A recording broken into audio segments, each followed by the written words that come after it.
A Baltimore City school failing hundreds of students. Where is the help for him? I hate that this is happening to my child.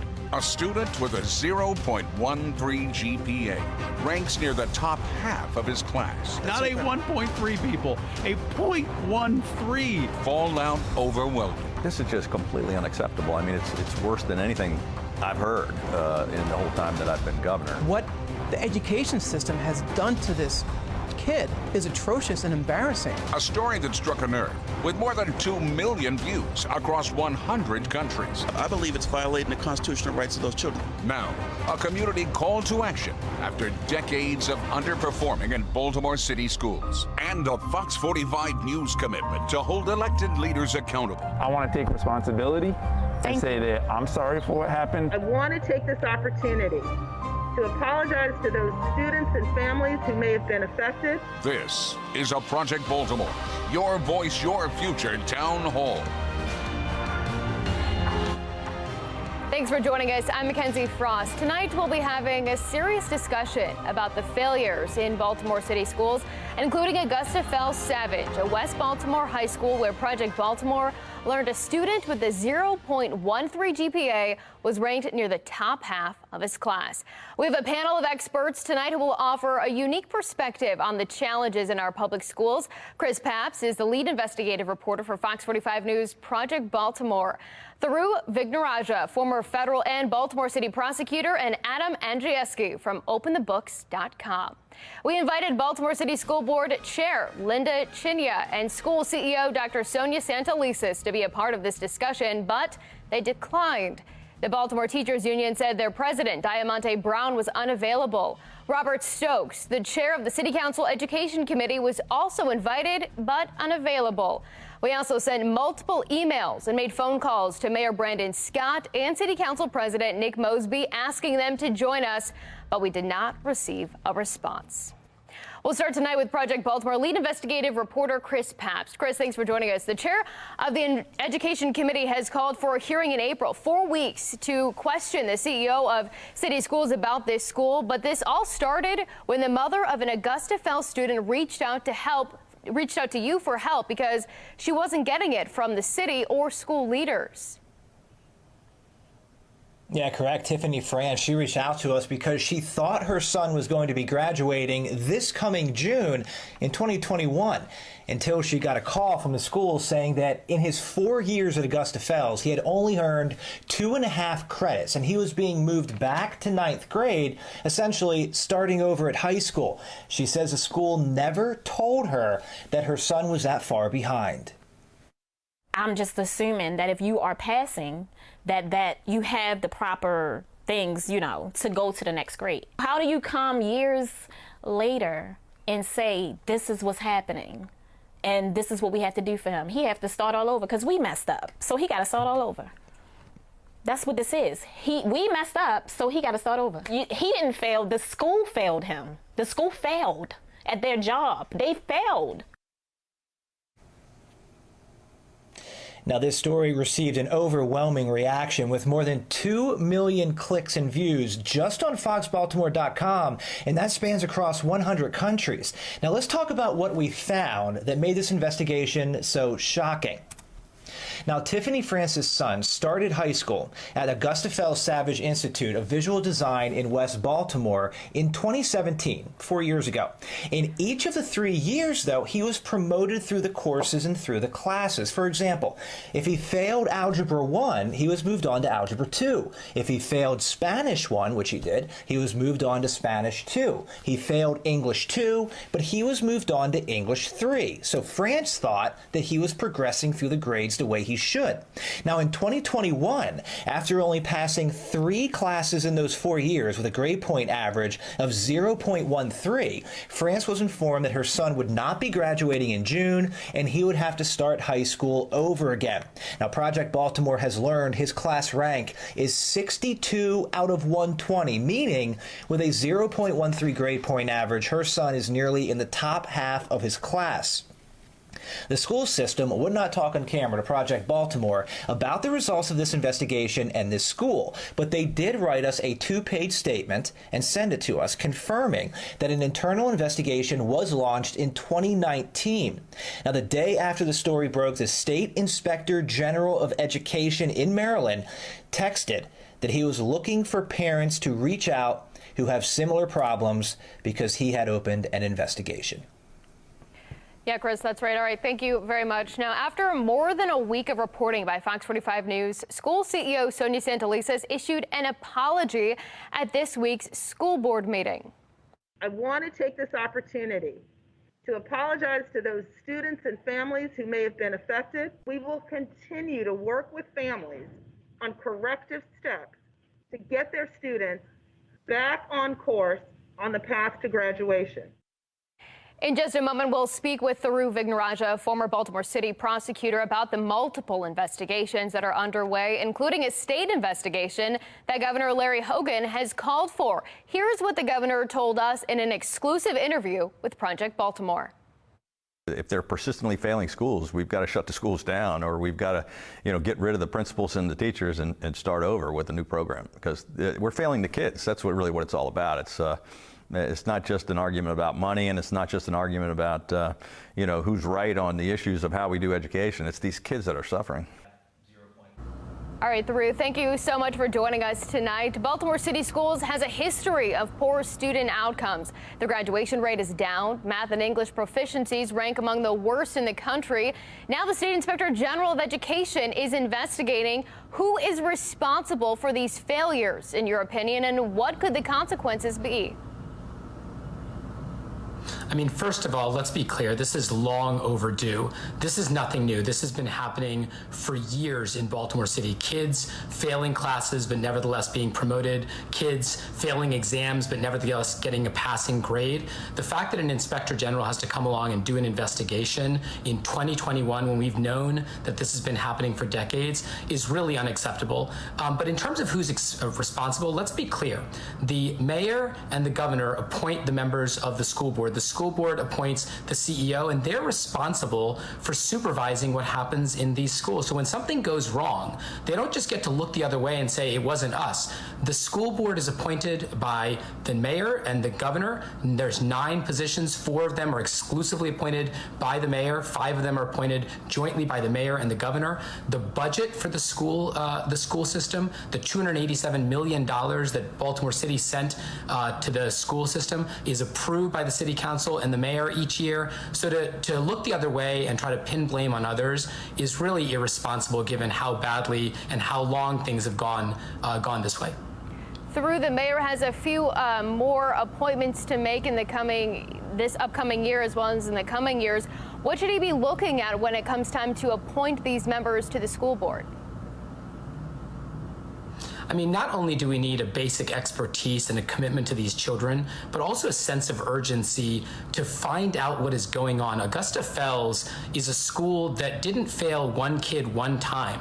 We're talking about dozens of kids, hundreds of kids, year after year after year. Last year, the budget of Augusta Fells actually went up from $3.5 million to $3.8 million. That was done with the blessing of the city council. That was done with the blessing of the mayor. So what you're looking for is a school board that isn't just going to pay lip service to their commitment to these children, but is also going to actually deliver the kind of quality education that all of these children deserve. Not just the kids that can go to the counties, not just the kids that can afford private school, but every kid in every public school in Baltimore City.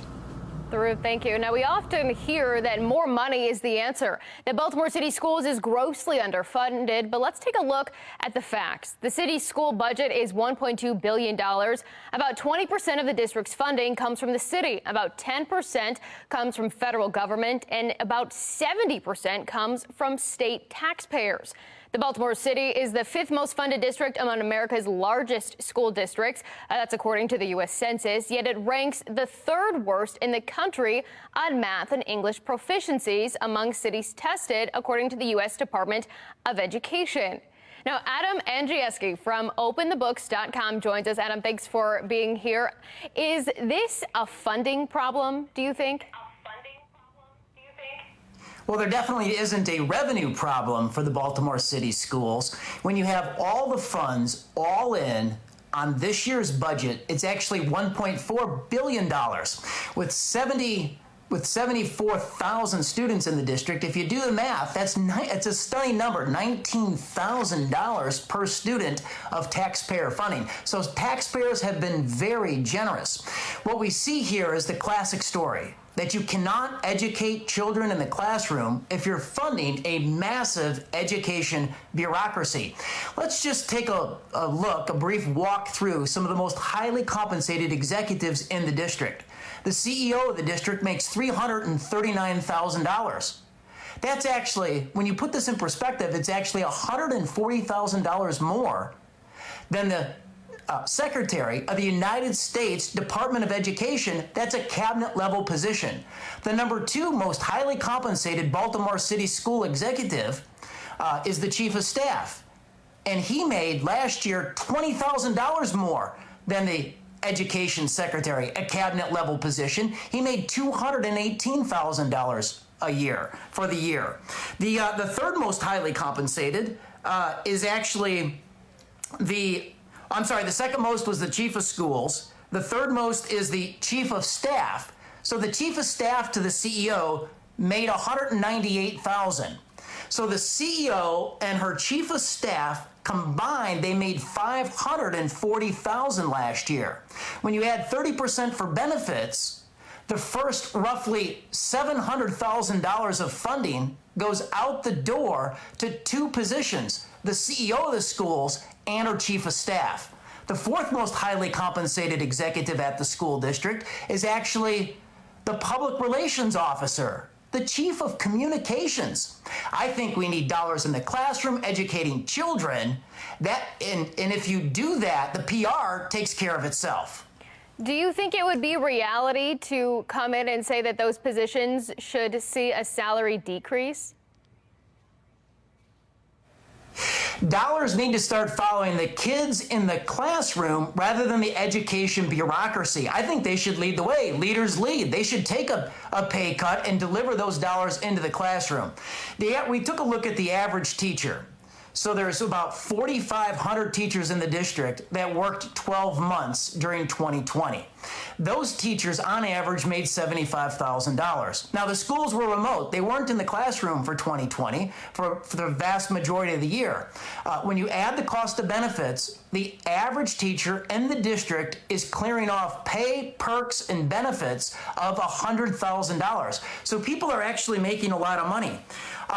If you walk through some of the top 20 most highly paid executives in the district, collectively the top 20 on pay and perks clean off $5.5 million. I want to talk about the number 10 most highly compensated employee in the district, because he's not a teacher, he's not an administrator, he's not an executive of the school district, he's actually a police officer.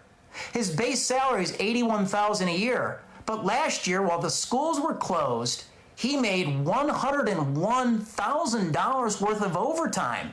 He made over $180,000 last year.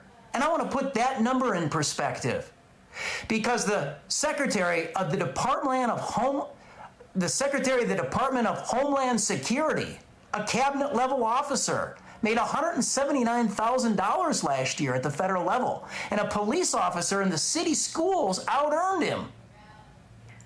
Adam, that's a lot of money. Thank you so much for your perspective. We want to know what you think. Do you trust the school system and the city government with educating city children? To weigh in, just go to foxbaltimore.com/vote. All right, Project Baltimore took a closer look at the city school salaries and found the number of employees making 6-figure salaries has doubled since 2018.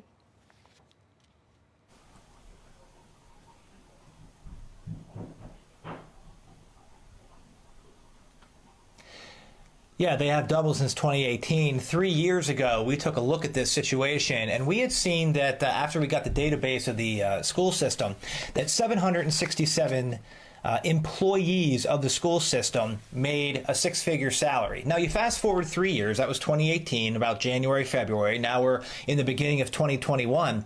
And what we looked at Project Baltimore and Fox 45 News is, how is the school system done in these 3 years? Well, in the 3 years, the graduation rate went from 72% down to 70%. We know that we have the situation at Augusta Fells. We know that the school system's enrollment is down 5,000 students, 83,000 to 77,000.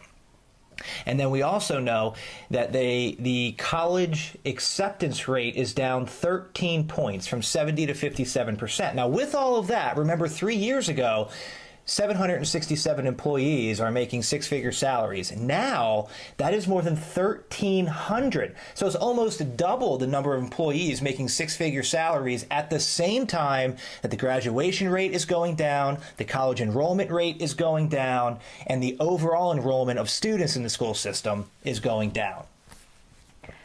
Chris, I want to ask you, too, you've been investigating this story for weeks now. Looking at this, where do you think the story goes from here? What's next?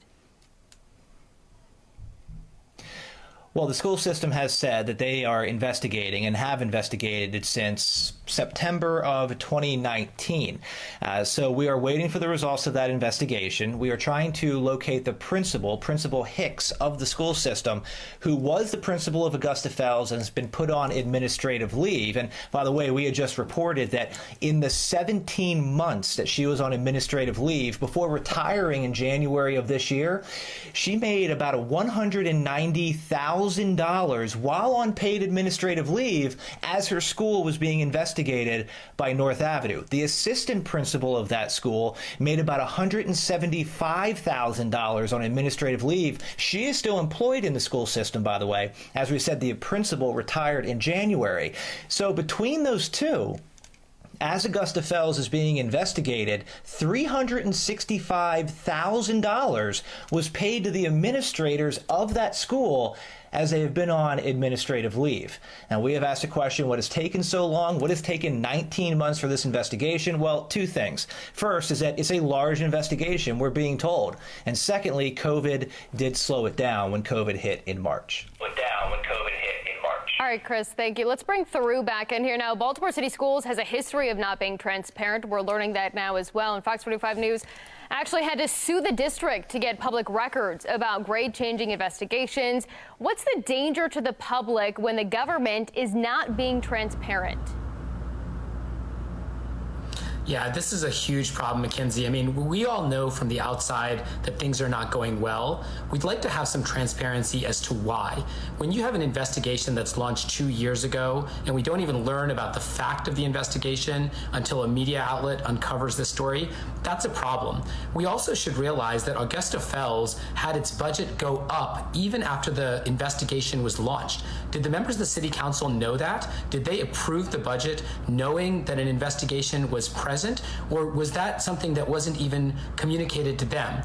It's a huge problem when the public doesn't know, when the City Council doesn't know, when the mayor doesn't know, and the mayor and the City Council who approve this budget every year aren't even asking these questions. That's got to be so frustrating to all of us taxpayers. It's got to be frustrating to the parents. They're trying so hard. Miss Francis is juggling 3 jobs and taking care of 3 kids. To expect her to jump into this when her kid is seemingly going from 9th grade to 10th grade, 10th grade to 11th grade, it's just a real tragedy. And the last piece that has been so sickening to me is the virtual absolute silence from our leaders. The fact that not a single one of them could take an hour out of their evening to join this conversation tonight is beyond disappointing.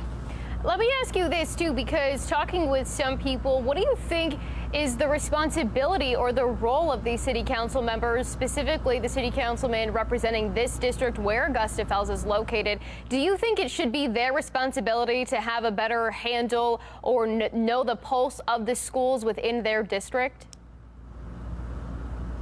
Look, if things are going well, I can imagine the city council saying we're going to focus on other priorities because the schools seem like they're headed in the right direction and are on a good trajectory. But when things are not going well, when we know that the population is declining, that any child, any family that has a choice to go to county schools or private schools seems to be leaping at that opportunity, that's when the mayor and the city council has at least three responsibilities. Number one, they ought to instill a sense of urgency in the CEO and the school board to turn things down. Number two, they should be providing constant oversight and supervision to what is happening and communicating that to the public. And number three, they should know these schools backwards and forwards. It shouldn't be news to them that this is a problem. And frankly, Ms. Francis and her child, frankly, all of these parents and these children are owed a lot more than an apology. They are owed an explanation as to what happened and a clear roadmap of how we're going to get from where we are to where we need to be. Right now, for decades, these schools have been failing, and every city politician that's been in place is responsible for the disaster that's unfolded. Thiru, thank you so much. Adam, I want to go back to you really quickly because we're talking about the money, and we know how much money is flowing into the district, into various schools. Do you think that the city schools should have a complete audit of the books so we can see exactly where the money is going and who's getting it? That's a great idea. I think Baltimore City Schools need a forensic audit. A forensic audit follows the money. It's evidentiary, and the evidence holds up in court. Every dime needs to be accounted for. I just want to give you some statistics on the payroll. So there are 9,500 employees last year that worked the full 12 months. They're your core workforce at the Baltimore City Schools. 4,500 of those employees are actually teachers. That means there's 5,000 employees that are not involved in the classroom in education as a teacher, as an educator. And so there's a lot of competing priorities in the Baltimore City Schools. And where does education rank? Going through the statistics on the program here this evening, Baltimore's education outcomes are suffering, and it's quite frankly follow the money. There's 4,500 teachers in the classroom. There's 5,000 employees outside the classroom. Looking at the cost of education, and I've heard this throughout our reporting as well, is that it costs more to educate students who live at or below the poverty line. Do you think that is an explanation for some of the high cost that we're seeing to educate Baltimore City kids? I think you've got a great comparison right there in Baltimore with the Catholic schools, with the parochial schools that are having better outcomes. And they actually educate a lot of kids. About 1 out of every 3 students in the city is educated in the Catholic schools. And the average teacher in the Catholic schools makes $40,000 a year. And they don't have tremendous pay perquisites and pension benefits either. So that compares against the $75,000 salary on average that the Baltimore City teacher makes, and the perquisites that take that over $100,000. So I fundamentally disagree with the premise. Here's the public policy initiative that has to happen. Dollars need to start following the child and not the education bureaucracy. Parents can make the decisions, and that's the ultimate accountability for the Baltimore City Public Schools. Will the parents choose the city schools, or will they choose a charter or parochial or Catholic school for their education dollar? Adam, thanks. Let's go to Chris really quickly now. Chris, throughout this entire investigation and reporting and investigating what is going on, who's to blame here? Well, I think that there are 3 levels of blame that could be associated with all of this. There's the student. You have the kid who's 16 who isn't doing his work. He's failing the classes. I think we reported he missed about 300 days of school in the 4 years that he's been at Augusta Fells. He was either late or absent 300 days. So that's one aspect of it. But think back when you were 15 or 16 years old. I know when I was in school, I was going to do what my teachers and the administrators let me get away with. So is there an aspect of that that's playing into this, that he thought that he was moving along, so he's like, why am I going to go to school? The other aspect of this is the mother.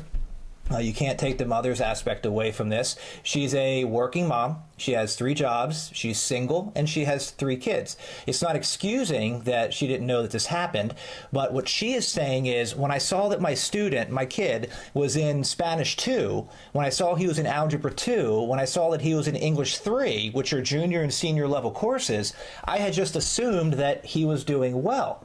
So then the third layer of this is obviously the school.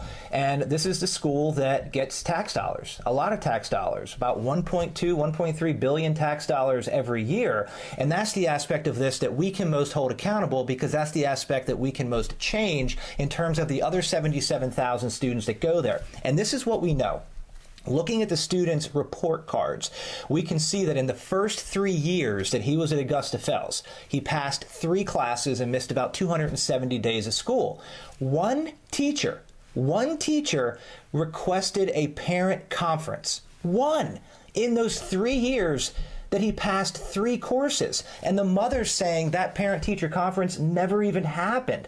There are interventions that are supposed to be put in place so this situation doesn't happen. The school has protocols and procedures to alert parents, get a hold of the kid, so they're not almost 18 years old and they have 2.5 credits and have to go back to 9th grade. So of these 3 layers of failure on this, you have the student, you have the mom, and you have the school system. The money's going to the school system, and that's the one that's supposed to stop this from happening. It is their jobs to stop this from happening. Yeah, so after all of this, and we're talking about the blame, and it's a multi-layer situation that we have going on here, what's the solution moving forward? Well, hopefully we'll find that out in the investigation. The school system's looking into this. They've been looking into this for 1.5 years. We know that this isn't new, and we're going to find out what they're going to do about it, hopefully in the coming weeks and in the coming months. We're also going to find out what's the mayor going to do about it once this report comes out. What is city council going to do about it? There's a lot of people that are involved in this that can have influence, the governor on down, so that another Augusta Fells doesn't happen. Yeah, Chris, thank you. I know we will be watching the city council hearing on April 8th to see what happens there, as well as that investigation. Thiru, one last question for you here. I want to ask you, do you think that the state should step in and take some sort of control over Baltimore City schools, knowing what we know now after this latest investigation? You know, candidly, I think this is a place where the city has got to step up and just do its job. To try to abdicate responsibility and ask, Larry Hogan to come in at this 11th hour, this has been a failure for a very long time. And that is Baltimore City, has fought for more and more control. And let me just give Mackenzie an example of how this plays out, because you have to understand why it is that we would pass kids from 9th grade to 10th grade, 10th grade to 11th grade. The school, Augusta Fells, gets a certain allocation of money in the school budget that's approved by the city council and the mayor, and that depends on how many students are at that school. So if you fail a 9th grader and he drops out of school, he's gone. He doesn't count towards how much money you get. But if you pass him on from 9th grade to 10th grade, 10th to 11th, 11th to 12th, and then you try to send them back to 9th grade, you get more money for each of those kids. That's how Augusta Fells' budget went from $3.5 million to $3.8 million, while the city council and the mayor approved it. There are 14 city council members, a council president, and a mayor that all looked at that budget last year after this investigation had started, after these failures had taken place, and said, that budget looks just great, we sign off and ratify it. That is pathetic and unacceptable, and this is what they should be apologizing for. It's not just some, oh, I'm so sorry in the abstract. This is what they should be apologizing for, because they didn't perform their basic duty to supervise and check where the money was going and what outcomes were actually resulting, and instead they just gave the school system a blank check and hoped that everything would get better, and Miss Francis and her child and hundreds of others, thousands of others are the victims. So is that a no, Thiru, that the state should not come in and take over? This is the city's responsibility? I think this is ultimately the city's responsibility. That's right. Perfect. All right, thank you. Here's another look at what we've been asking our viewers. Do you trust the school system and city government with educating city children? So far, you can see right there, that is an overwhelming no. To weigh in, go to foxbaltimore.com/vote. All right, that's all of the time we have for this evening's Town Hall. I want to thank everyone for joining us, the panelists for their time, their expertise, weighing in on this issue and their thoughts. We also want to thank you at home for joining us, and have a great evening.